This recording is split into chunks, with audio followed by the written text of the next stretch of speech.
Hello everyone, this is Deepak Tiwari और इस ये अपना टेस्ट सीरीज नंबर सेकंड है।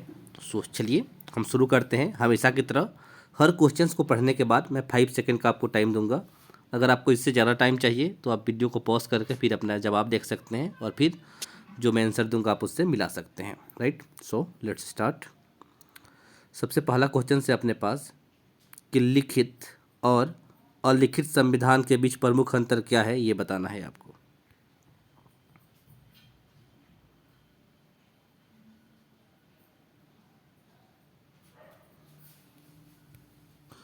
सो चलिए इसका जवाब देखते हैं। पहला है कि लिखित संविधान देश में सभी संवैधानिक विधियों का औपचारिक स्रोत है और लिखित संविधान औपचारिक स्रोत नहीं है। नहीं, ये तो बिल्कुल गलत है। और लिखित संविधान भी औपचारिक होता ही है लेकिन वो अलग तरीके से बनता है, जैसे कि और लिखित संविधान ब्रिटेन का है। दूसरा है कि लिखित संविधान पूर्णतः संहिताबद्ध होता है जबकि लिखित संविधान में ऐसा नहीं होता है। जी हाँ, दूसरा नंबर सही है, यानी कि इसका सही जवाब होगा ऑप्शन नंबर बी, यानी कि सिर्फ 2 नंबर सही होगा। ठीक है, अगला देखते हैं। सेकेंड नंबर क्वेश्चन है, निम्नलिखित में से किसने 13 दिसंबर 1946 को संविधान सभा में उपदेश संकल्प प्रस्तावित किया था जो भारत के संविधान की उपदेशिका का आधार बना। और इसका सही जवाब है Jawaharlal Nehru, option number D इसका सही जवाब हुआ। नेक्स्ट वन देखते हैं। थर्ड नंबर क्वेश्चन है, निम्नलिखित में से कौन सी एक भारतीय लोकतांत्रिक मॉडल की धारणीयता की विशेषता नहीं है। तो विशेषता नहीं है। पहला है सामाजिक सांस्कृतिक प्रतिरूपों में विविधता में एकता, ये तो बिल्कुल है। अगला है धारित आर्थिक विकास विशेषकर 1990 के दशक के पश्चात। जी हाँ, हमारे में 1992 में ही लगभग आर्थिक रूप से हम काफ़ी ज़्यादा तरक्की कर पाए हैं, क्योंकि हमने अपना जो अर्थव्यवस्था है पूरी दुनिया के लिए खोल दिया था 1992 में। उस समय नरसिम्हा राव जी प्रधानमंत्री थे और अपने वित्त मंत्री उस समय मनमोहन सिंह जी हुआ करते थे। तो उसके बाद ही तो ये भी दूसरा वाला भी बिल्कुल सही है। थर्ड वन है, केंद्र तथा राज्यों में 1950 के दशक में निरंतर चुनाव। जी हाँ, ये हमेशा से होते हैं, हमेशा चुनाव होते रहे हैं। चौथा है कि एक जीवन संघीय संरचना के साथ शक्तिशाली औद्योगिक आधार। जी नहीं, औद्योगिक आधार हमें नहीं कर पाया। फोर्थ वाला गलत है, तो हमें गलत ढूंढने को बोला था। हमारा जवाब हो जाएगा ऑप्शन नंबर डी। थर्ड का सही जवाब है ऑप्शन नंबर डी। अगला देखते हैं। फोर्थ है, निम्नलिखित कथनों पर विचार कीजिए। चलिए हम इस पर विचार करते हैं, देखते हैं। सो द क्वेश्चन है, आप इसे कर लीजिए फिर मैं आंसर बताता हूँ। चलिए अब इसका जवाब देखते हैं हम। जैसे पहला है, इसमें यहाँ पूछ क्या है कि उपरोक्त कथनों में से कौन सा कथन सही है। हमें देखना है कौन कौन सा सही है। तो पहला है, भारत ने 15 अगस्त 1947 को डोमिनियन का दर्जा छोड़ा था। बिल्कुल सही है। दूसरा है, भारत का संविधान सभा द्वारा नया संविधान बनाने तक 1935 के भारत सरकार अधिनियम को संशोधित करके भारत का अंतरिम संविधान बनाया गया था। जी हाँ, ये भी सही है। थर्ड वन है, संविधान सभा मात्र संविधान गठन करने के लिए निकाय के रूप में ही कार्यरत रही, न कि भारत की अंतरिम संसद के रूप में। जी हाँ, तीसरा वाला भी सही है। तो 1 2 3 तीनों ही सही है, यानी कि ऑप्शन नंबर ए इसका सही जवाब हो गया फोर्थ का। फिफ्थ नंबर देखते हैं। पाँचवा नंबर, निम्नलिखित कथनों में से कौन से संविधान सभा के कथन के बारे में सही है ये बताना है। तो इसको हम देखते हैं। तो इसके ऑप्शंस वगैरह यहाँ पे है। ठीक है, तो पहला है कि संविधान सभा का सदस्यों का चयन वर्ष 1946 के प्रांतीय चुनाव के आधार पर किया गया था। जी हाँ, ये बिल्कुल सही है। अगला है, देशी राज्यों के प्रतिनिधित्व को संविधान सभा में सम्मिलित नहीं किया गया। जी नहीं, बिल्कुल गलत है, उनको भी किया गया था। अगला है, संविधान सभा के भीतर विचार विमर्श जनता द्वारा व्यक्त विचारों से प्रभावित नहीं होता था। नहीं, ये गलत है, होता था, ये प्रभावित होता था जनता के विचारों से। चौथा है, सामूहिक सहभागिता का भाव उत्पन्न करने के लिए जनता से सुझाव मांगे गए थे। जी हाँ, ये मांगे गए थे। तो पूछ रहा है सही कौन कौन सा है, तो 1 और 4 सही है, यानी कि ऑप्शन नंबर डी सही जवाब होगा पाँचवे का। अगला देखते हैं। छठा है, भारत की संविधान सभा का प्रथम अधिवेशन कब शुरू हुआ। और इसका सही जवाब है प्रथम अधिवेशन शुरू हुआ 9 दिसंबर 1946 को। और इस समय जो अध्यक्ष बने थे सच्चिदानंद सिन्हा बने थे 2 दिन के लिए। और उसके बाद 11 दिसंबर को राजेंद्र प्रसाद जी बन गए थे अध्यक्ष प्रत्यक्ष रूप से। ठीक है, मतलब परमानेंट बन गए थे वो, और ये अस्थायी बने थे सच्चिदानंद सिन्हा जी। अगला देखते हैं 7वां नंबर क्वेश्चन। 7th नंबर है यहाँ पे कि निम्नलिखित कथनों पर विचार कीजिए। और यहाँ बोल रहा है कि कौन सा कथन सही है। आप इसे देखिए, तब तक मैं जवाब बताता हूँ फिर। ठीक है, अब देखते हैं। पहला है कि संविधान सभा ने अपना कार्य करना दिसंबर 1946 में आरंभ किया। जी हाँ, ये बिल्कुल सही है। दूसरा है कि जवाहरलाल नेहरू संविधान सभा का अध्यक्ष थे। जी नहीं, गलत है। संविधान सभा का अध्यक्ष राजेंद्र प्रसाद जी थे, जो स्वतंत्र भारत के पहले राष्ट्रपति भी थे।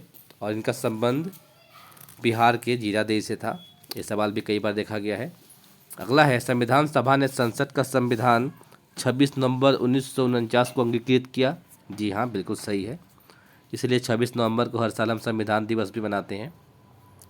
तो पहला और तीसरा सही है, यानी कि ऑप्शन नंबर 20 सही जवाब होगा 7वें नंबर का। 8वां नंबर देखते हैं। क्वेश्चन है यहाँ पे कि भारत के संविधान का प्रारूप तैयार करने वाली संविधान सभा के सदस्यों को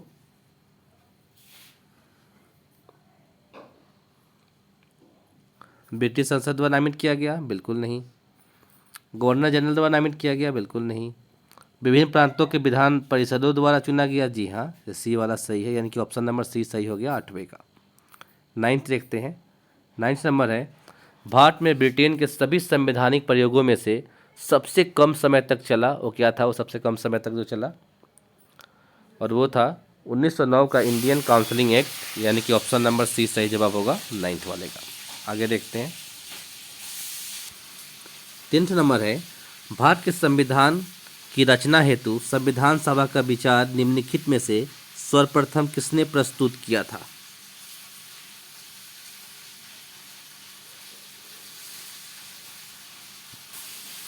और इसका सही जवाब होगा option number A, Swaraj party ने 1924 में। राइट। आगे देखते हैं 11 नंबर। 11वां है भारत की संविधान सभा ने राष्ट्रीय ध्वज को सर्वप्रथम कब स्वीकार किया? और इसका सही जवाब है 22 जुलाई 1947, ऑप्शन नंबर ए। अगला देखते हैं 12वां नंबर। क्वेश्चन है संविधान निर्मात्री सभा की झंडा समिति के अध्यक्ष कौन थे? और झंडा समिति के जो अध्यक्ष थे वो थे JP Kripalani, option number C. Next one है भारतीय संविधान सभा की प्रारूप समिति के अध्यक्ष कौन थे? और ये भीमराव अंबेडकर जी थे, ऑप्शन नंबर सी। 14 नंबर देखते हैं 14th।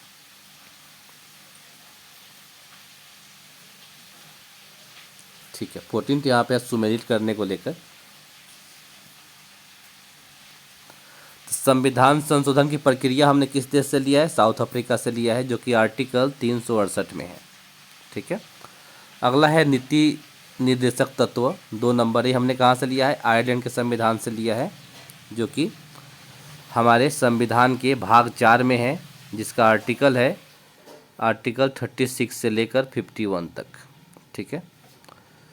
इसके सिवाय क्या है कि राष्ट्रपति का आपात अधिकार, तो ये जर्मनी के संविधान से लिया गया है। और संघ राज्य का संबंध है, ये कनाडा के संविधान से लिया गया है। तो इसका सही जवाब हो जाएगा ऑप्शन नंबर बी 14वें का। ठीक है। आगे देखते हैं 15 नंबर। 15 नंबर यहाँ पे है कि निम्नलिखित में से संविधान सभा की संघ संविधान समिति का अध्यक्ष था। कौन थे इनमें से? और ये थे पंडित जवाहरलाल नेहरू जी, ऑप्शन नंबर सी। अगर आपको इसका जवाब खुद करना है तो वीडियो को पॉज करके करना होगा, कि मैं ज़्यादा टाइम नहीं दे सकता इसे, क्योंकि वीडियो को शॉर्ट में ख़त्म करना है। अगला है 16 नंबर कि संविधान सभा के उद्घाटन अधिवेशन की अध्यक्षता किसने की थी? और ये थोड़ी देर पहले मैंने आपको बताया था कि ये सच्चिदानंद सिन्हा जी ने किया था। 9 दिसंबर से लेकर 11 दिसंबर 1946 तक के 2 दिन के लिए, मतलब क्या किए थे ये अस्थायी अध्यक्ष की भूमिका इन्होंने निभाई थी। और ये भी बिहार से ही थे। और ये संविधान सभा के ना सबसे बुजुर्ग सदस्य थे सच्चिदानंद सिन्हा, ध्यान रखना। 17वां नंबर देखते हैं कि संविधान सभा के अस्थायी अध्यक्ष कौन थे। हर जवाब सेम ही होगा, सच्चिदानंद सिन्हा, ऑप्शन नंबर सी। अगला देखते हैं 18 नंबर। 18 नंबर है 11 दिसंबर 1946 को किसे संविधान सभा का अस्थायी अध्यक्ष चुना गया था। और ये डॉक्टर राजेंद्र प्रसाद को चुना गया था, ऑप्शन नंबर बी। ये भी हमने हाल ही में डिस्कस किया था। अगला है भारतीय संविधान के निर्माण में सर्वाधिक गंभीर प्रभाव निम्नलिखित में से किसने छोड़ा है। और ये भारत सरकार अधिनियम 1935 वाला है, ऑप्शन नंबर डी इसका सही जवाब होगा। ये हमने प्रीवियस वीडियो में वाले में भी इसके कुछ ना कुछ जुड़े हुए तथ्य जो थे जान लिए थे। नेक्स्ट देखते हैं अगला वाला। अगला वाला है कि भारतीय संविधान कब अंगीकार किया गया था। और इसका सही जवाब है 26 नवंबर 1949। ये भी हमने प्रीवियस क्वेश्चन में देखा ही था। आगे देखते हैं नेक्स्ट 21 नंबर।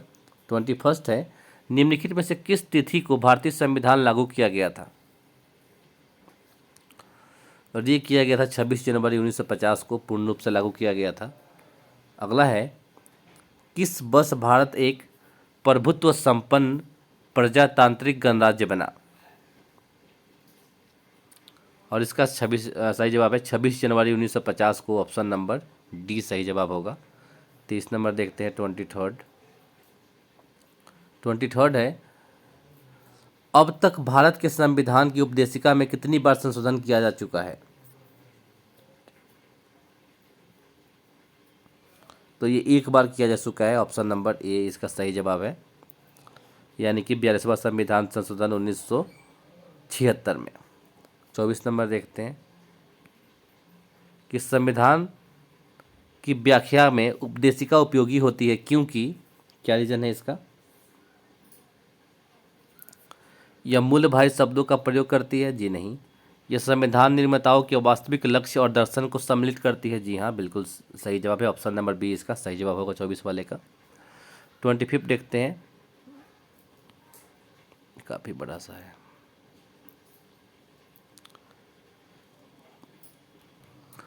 तो ये हमारे संविधान का उपदेशिका है कि हम भारत के लोग भारत को संपूर्ण प्रभुत्व संपन्न समाजवादी पंथ निरपेक्ष लोकतांत्रिक गणराज्य बनाने के लिए तथा उसके समस्त नागरिकों को सामाजिक आर्थिक राजनीतिक न्याय विचार अभिव्यक्त विश्वास धर्म और उपासना की स्वतंत्रता प्रतिष्ठा और अवसर की समता प्राप्त कराने के लिए उन सब में व्यक्ति की गरिमा और राष्ट्र की एकता और अखंडता सुनिश्चित करने वाली बढ़ता बढ़ाने के लिए दृढ़ संकल्प होकर अपनी इस संविधान सभा को आज एक्स एडर द्वारा हम संविधान को अंगीकृत अधिनियमित तथा और आत्मप्रतीत करते हैं। यहाँ एक्स का अर्थ क्या है, तो ये कब किया गया था 26 नवंबर 1949 को, हमने अभी जाना था। तो ऑप्शन नंबर बी इसका सही जवाब होगा 25 वाले का। अगला है 26 नंबर कि भारत का संविधान गणतंत्रीय है क्योंकि यह क्या करता है,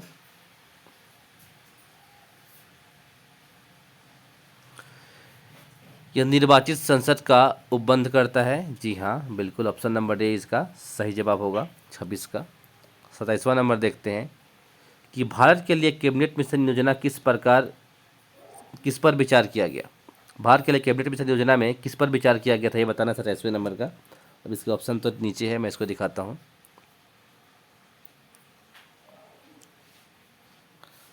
और इसका सही जवाब होगा ऑप्शन नंबर डी, राज्यों का संघ होगा इसका। 28 नंबर देखते हैं, सवाल है कि भारतीय संविधान का स्वरूप किस प्रकार का है।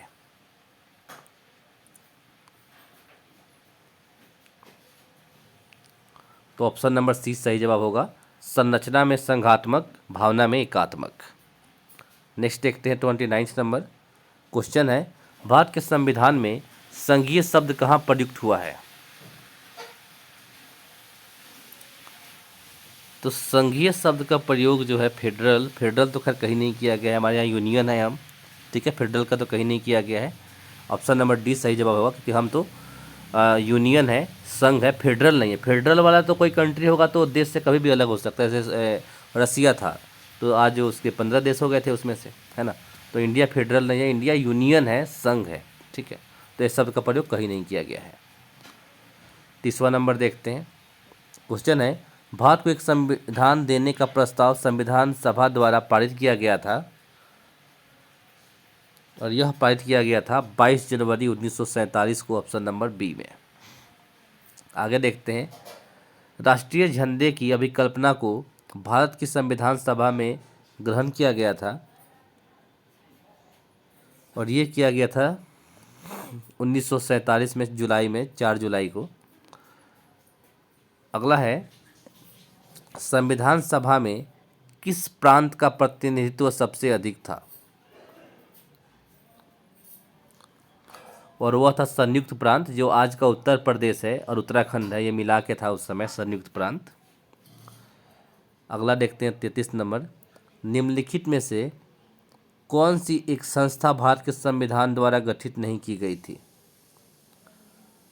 तो इसका सही जवाब है योजना आयोग। आज योजना आयोग का नाम बदलकर नीति आयोग हो गया है, तो इससे संविधान में इसके बारे में कुछ नहीं बताया गया है, तो ऑप्शन नंबर सी अपना सही जवाब होगा। अगला है 34वां नंबर, कि डॉक्टर भीमराव अम्बेडकर का संविधान सभा में निर्वाचन हुआ था, मतलब कहाँ से हुआ था ये बताना है। ऑप्शन हमारे पास यहाँ से है, तो यह पश्चिम बंगाल से हुआ था, ऑप्शन नंबर ए। हालांकि शुरुआत में यहीं से हुआ था, लेकिन बाद में जब बांग्लादेश और पाकिस्तान मतलब ऐसा बन गया ना, पाकिस्तान उसको बोलते थे पूर्वी पाकिस्तान, तो जब उधर चले गए तो दोबारा इनका चुनाव जो है उस समय मुंबई प्रेसिडेंसी से हुआ था, लेकिन शुरुआत में इनका चुनाव कहाँ से हुआ था, पश्चिम बंगाल से ही हुआ था, जो बंगाल का इलाका है उससे हुआ था। आगे देखते हैं 35वां नंबर, संविधान सभा का संवैधानिक सलाहकार किसे नियुक्त किया गया था, और इसका सही जवाब है option number C, BN Rao. अगला है, भारत के संविधान की अनुसूची तथा उसके विषय को निम्नलिखित युग्मों में से कौन सा एक सुमेलित नहीं है, कौन सा सही नहीं है ये बताना है।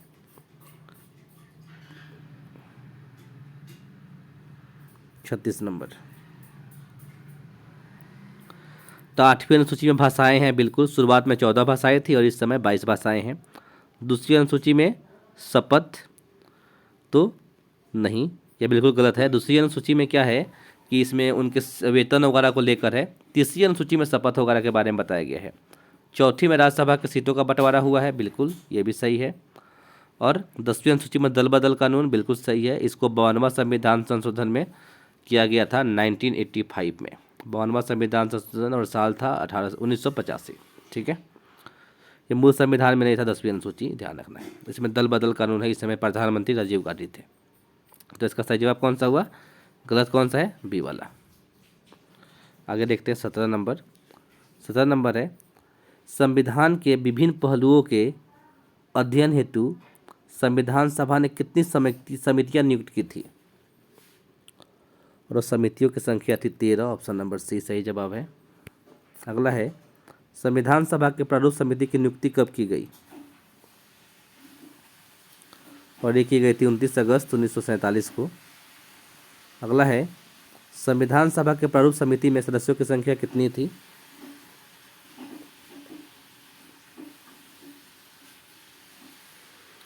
और इसका सही जवाब है ऑप्शन नंबर बी, 7 थी। 40 नंबर देखते हैं, 40 नंबर, निम्नलिखित में से क्या भारतीय संविधान को एकात्मक प्रदान करते हैं, एकात्मकता प्रदान करते हैं। अब ठीक है,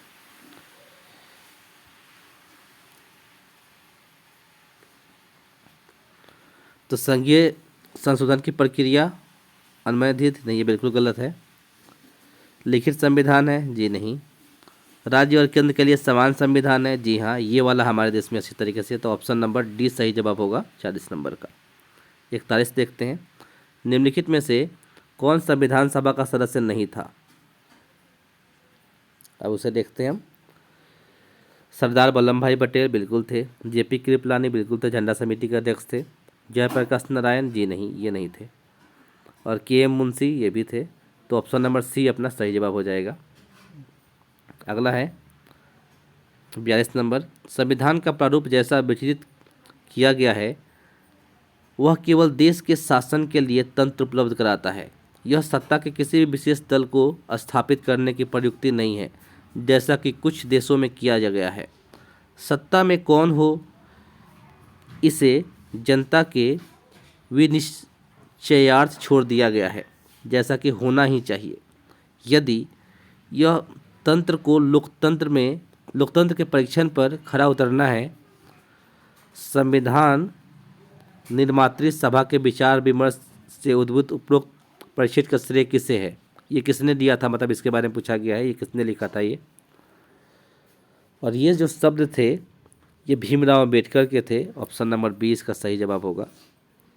43वां देखते हैं 43। इनमें से कौन भारत में संविधान की प्रारूप समिति का सदस्य नहीं था?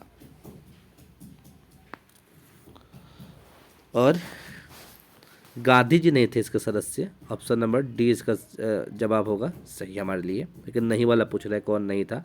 अंबेडकर जी थे, के एम मुंशी थे, कृष्णा स्वामी अय्यर थे, लेकिन गांधी जी इसके संपर्क मतलब कि नहीं थे। एम.के. गांधी मतलब मोहन जास करमचंद गांधी इसका मतलब है।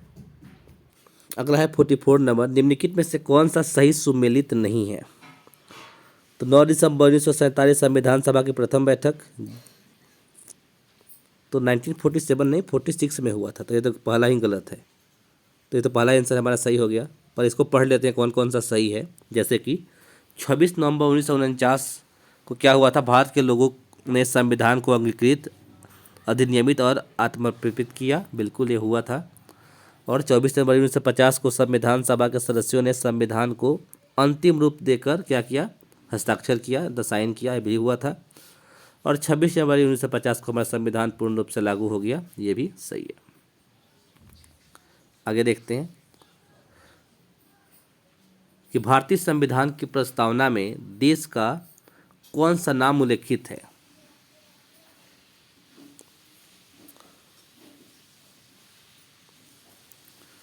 तो भारत का 2 ही नाम है संविधान में, भारत अर्थात इंडिया। ऑप्शन नंबर सी सही जवाब होगा इसका। 46 भारतीय संविधान किसके द्वारा अंगीकृत की गई है? और यह भारत की जनता द्वारा की गई है। ऑप्शन नंबर डी सही जवाब होगा। नेक्स्ट है भारत की संप्रभुता किसमें निहित है? तो भारत की संप्रभुता जो है भारत की जनता में है। ऑप्शन नंबर डी सही जवाब होगा 47 का। अगला देखते हैं 41 भारत की संप्रभुता, लेकिन भारत की संप्रभुता बनाए रखने की जिम्मेवारी भारतीय संसद को है, संसद में है, ठीक है, भारतीय संसद में है, लेकिन ये जिम्मेवारी है उनकी। लेकिन इसका जवाब होगा ऑप्शन नंबर डी कि भारत की जनता में भारत की संप्रभुता निहित होती है, लेकिन ये लोग भेजते हैं तो ये सब कामों को बनाए रखने की जिम्मेवारी जो है संसद की होती है, ठीक है। खैर आगे देखते हैं 48 नंबर। 48 में क्या है कि प्रस्तावना, यानी कि जिसको उपदेशिका बोलते हैं, प्रियम्बल बोलते हैं, सुनिश्चित आदर्शों को प्रस्थापित करती है जिनकी चर्चा प्रथम बार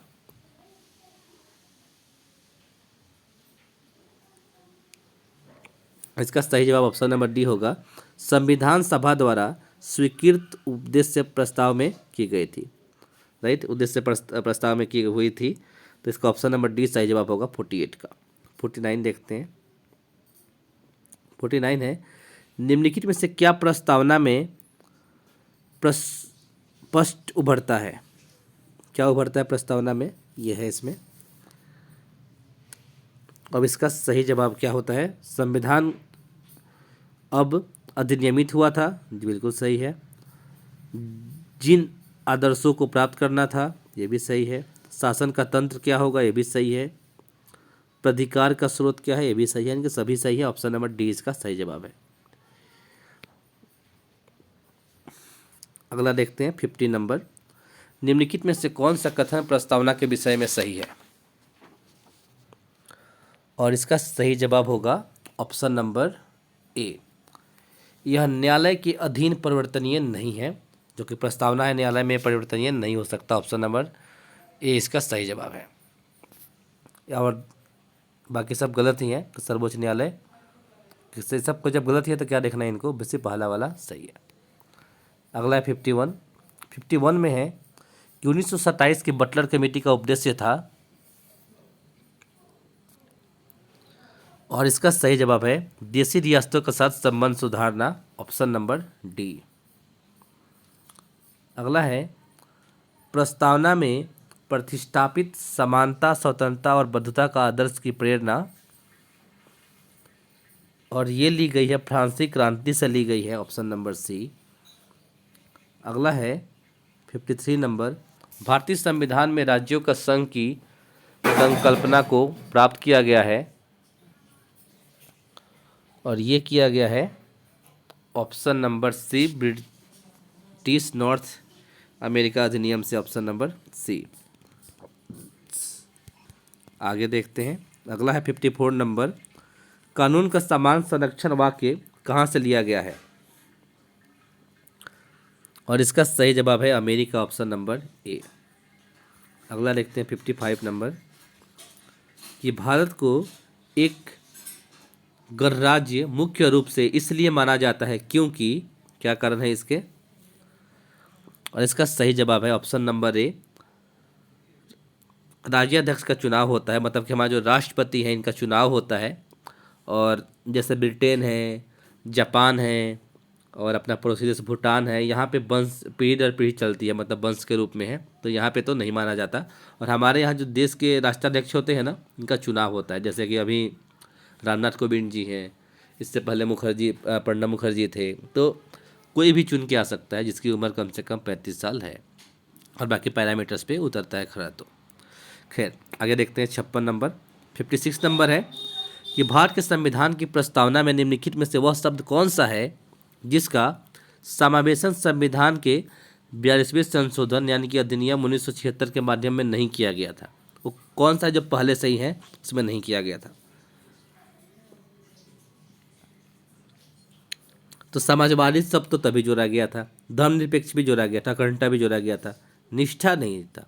तो ऑप्शन नंबर डी है जो है सही जवाब हो जाएगा अपना, ऑप्शन नंबर डी इसका जवाब हो गया। 57 है कि भारतीय संविधान धर्मनिरपेक्ष राज्य की प्रस्तावना करता है, राइट। इससे अभिप्राय क्या है, इसका मतलब क्या है ये बताना है इसमें 57 में।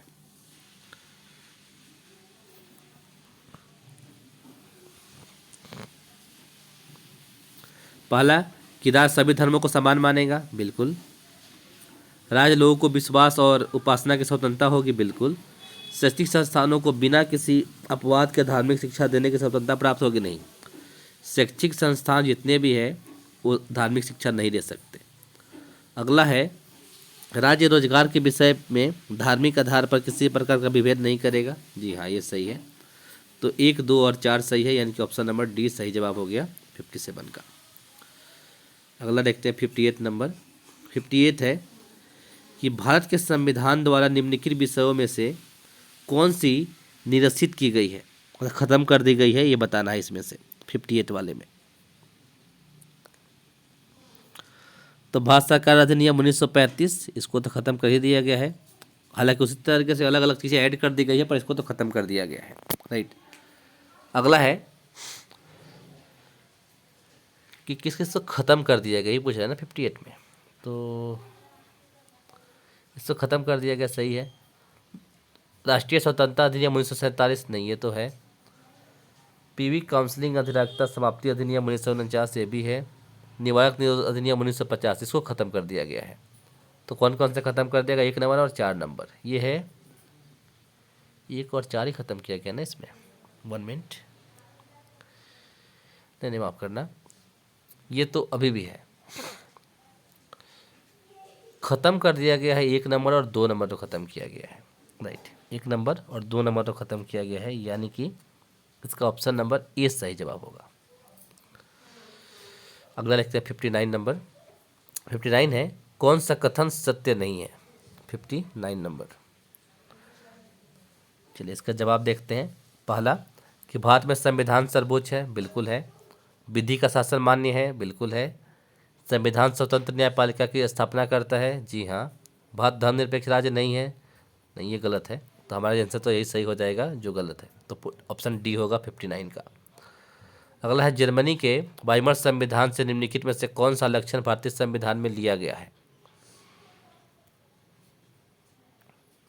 और इसका सही जवाब है, हमने राष्ट्रीय आपातकाल के दौरान मौलिक अधिकार का निलंबन प्रावधान, तो राष्ट्रीय आपातकाल कैसा लगता है, आर्टिकल 352 का यूज़ करके लगता है, आर्टिकल 352 352, ठीक है, भाग 18 में है ये। ठीक है, आगे देखते हैं 61, निम्नलिखित में से कौन सा लक्षण अपने स्रोतों से सुमेलित नहीं है।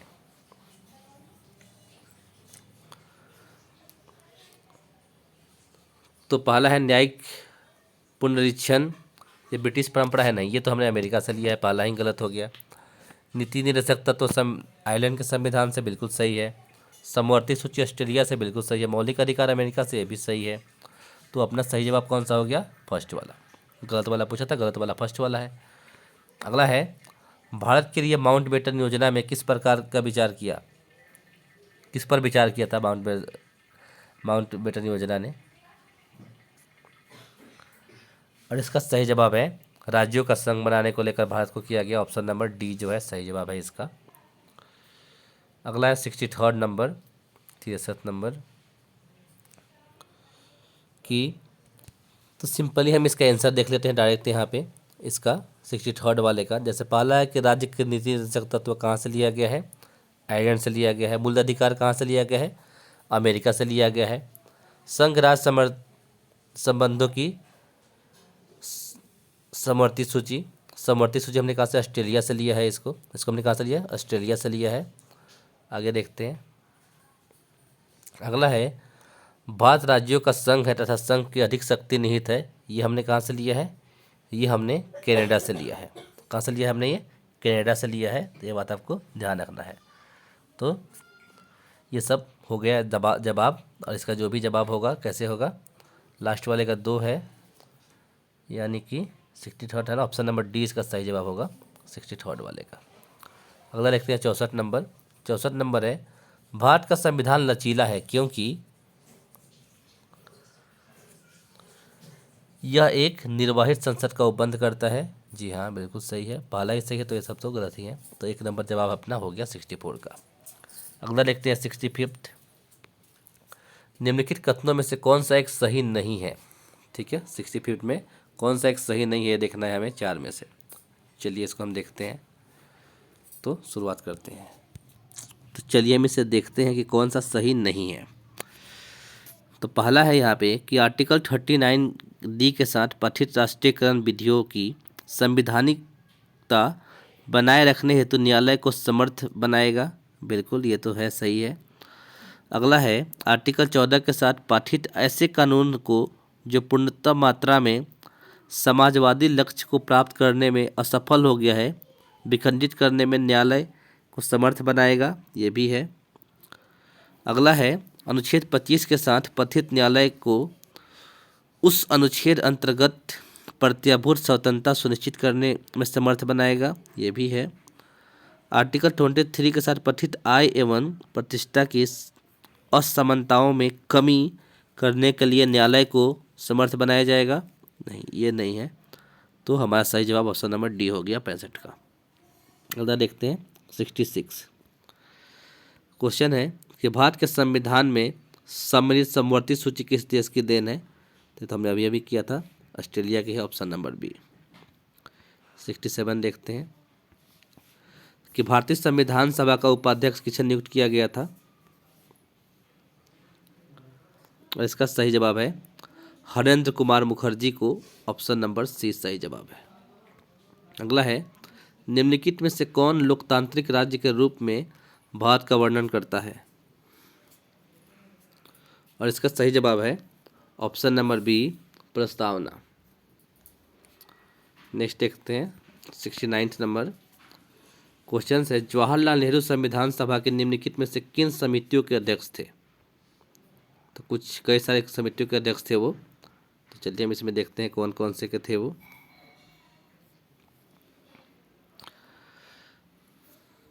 तो वो थे संघ शक्ति समिति, इसके नहीं थे। राज्य शक्ति समिति नहीं, इसके तो ये थे, क्या बोलते हैं, भी क्या बोलते हैं, सरदार पटेल थे राज्य समिति के। तो ये थे संघ संविधान समिति के, इसके थे प्रक्रिया विषमक नियमों संबंधी समिति के, ये भी थे। 3 और 4 थे, यानी कि ऑप्शन नंबर 20 सही जवाब होगा। अगला देखते हैं 70 नंबर। 70 नंबर है, भारतीय संविधान का प्राधिकार स्रोत कौन है? और ये हैं भारत के लोग, ऑप्शन नंबर बी। अगला है, एक राज्य में राष्ट्रपति शासन की अधिकतम अवधि हो सकती है, और ये हो सकती है अधिकतम 3 साल, ऑप्शन नंबर बी। अगला है, भारत में राजनीतिक व्यवस्था के मूलभूत लक्षण हैं, कौन कौन से हैं इसमें बताना है।